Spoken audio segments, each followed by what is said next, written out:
Hello there. So despite the obvious carnage, the BBC refuses to brand Hamas as a terrorist group, as it would be taking sides.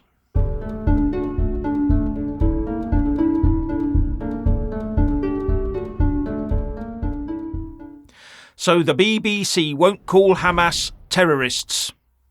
Now, there will be a certain section of society that believes Hamas are justified in what they did over the weekend, and the protests in London prove just that. Whatever happened in places like that kibbutz, their support is unwavering, because they want Israel and its people gone. They are anti-Semitic, and they will point to the retaliatory actions of Israel in shutting off food, fuel and water to the Gaza Strip, as well as the Seoul electricity power station being forced to shut down, and call that terrorism. And this is all part of the plan to change the narrative.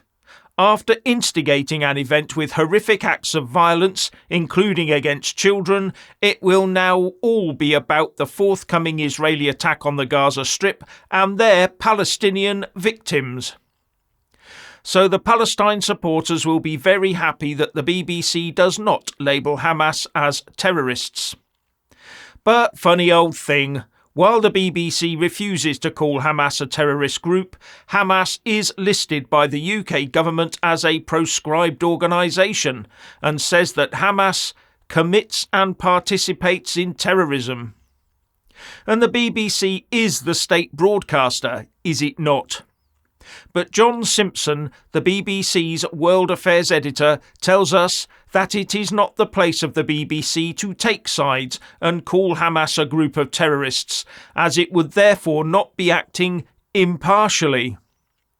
And on X, he wrote, "The BBC's job is to place the facts before its audience and let them decide what they think, honestly and without ranting." But I will ask, where is the BBC's impartiality where net zero is concerned? Will we now see dissenting views being aired in an honest and impartial way? Or just have the continual weather heat maps and one-sided debates? And how about the health emergency coverage? All those dissenting voices out there that never got a fair shake of the microphone. This BBC impartiality thing does seem to be a very selective business. Now, I understand that they might need to protect their journalists on the ground, and using the word terrorist about an organisation might mean that no one talks to the BBC. Or worse, retribution is meted out. Question: should the BBC be operating there as it's so dangerous? But the BBC does say it uses the word terrorist if it's attributed to someone else saying it. Now, I looked at one BBC article about these very recent horrific events, and the only time the word terrorist appeared in the article was when one unnamed soldier used the word. And the word terror did not appear at all in that article. But back in June 2022, in an article about a Swansea neo-Nazi outfit called National Action, it says in their headline that they ran 2 terror groups. There in the headline. Not taking sides there then.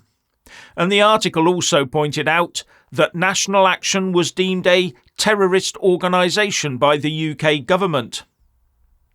That group also celebrated the death of MP Jo Cox, said the BBC. Now, I'm not an expert on that group, but it appears it incited 4 acts of violence, but I cannot find a report of them committing any acts of violence. However, some members were arrested and found guilty of the crime of belonging to a proscribed group. So one supposes that the BBC felt justified in saying, National Action was one of the most extreme British far-right terror groups since World War II. But I think that Hamas has done far worse things than National Action ever did. And in January this year, the BBC reported on Terrorism, police concern over teen far-right extremism. That's the headline. And the word terror and terrorism appeared all over the place in the article. Labelling young teens as terrorists, very un-BBC. But of course it's okay to target unpleasant British right-wing groups who talk about doing nasty things and label them as terrorists, but not vicious religious groups who both talk and conduct acts of terrorism, it seems. And I'm not an apologist for terrorist thuggery from the right, by the way. But what we do need is a proper impartial use of the word terrorist. And on the subject of not using the word terrorist in order to protect journalists, is that not bowing to terrorism and therefore sacrificing some journalistic objectivity?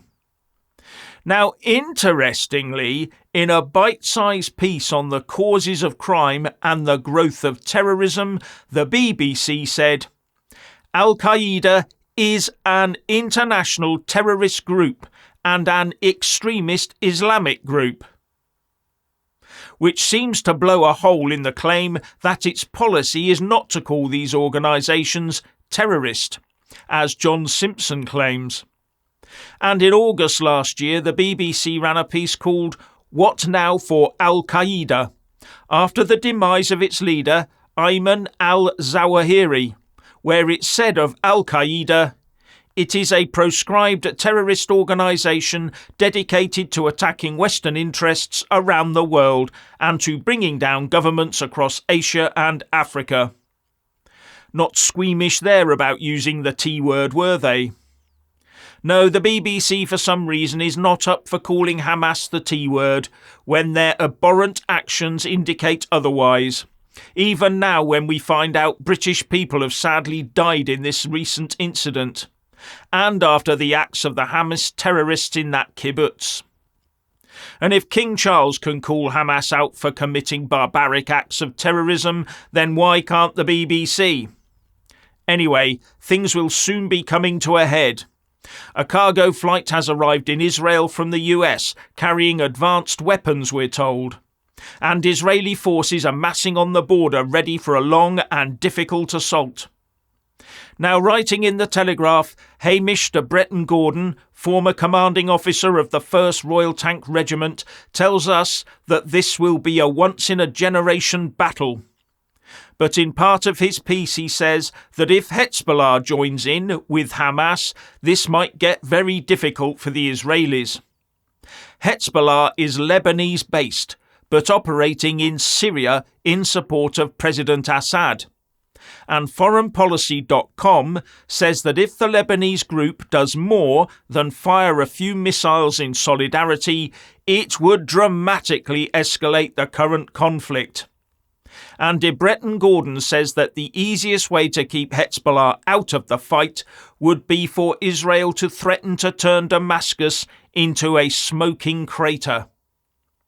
Now, as far as I know, the oasis city of Damascus has never been fully destroyed.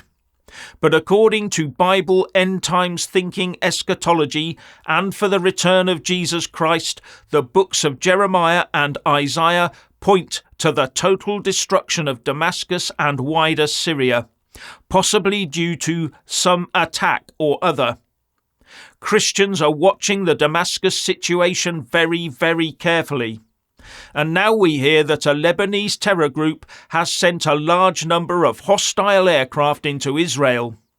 The fear is that a new front has opened in this war.